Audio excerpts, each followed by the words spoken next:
Well, so many Missourians are concerned and even upset about property taxes that lawmakers are paying attention. WGEN Missouri Capitol Bureau reporter Hannah Falcon breaks down what happened at the first of 6 meetings today scheduled to address this issue. No summer break for these Missouri lawmakers. Meeting Wednesday to discuss rising property taxes, an issue they're hearing about from voters so much they decided to take action outside of the legislative session. For some stupid reason, we tax income and we tax property.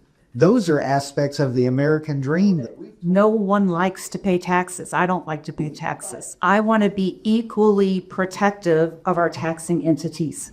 At this first public meeting, lawmakers mostly heard from those departments such as fire districts, public schools, and libraries. If you walk into any library in our district, you'll see every day there's kids that are interacting not only with the books, but also other activities that we have going on. Jeremy Wilmoth came to advocate for the Mid-Continent Public Library System, which covers most Kansas City area libraries. I do believe that reform needs to happen, and we just want to make sure that that reform is thoughtful. What do you think could be a solution to give people some property tax relief or keep people in their homes without leaving libraries and schools and fire districts in the lurch?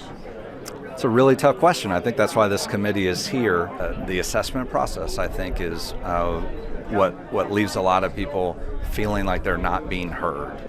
House Speaker John Patterson threw out the idea of having another special session this year on property taxes, but in Wednesday's meeting, the chairman said that's unlikely to happen. So any bills that come out of these meetings are going to have to wait until next year.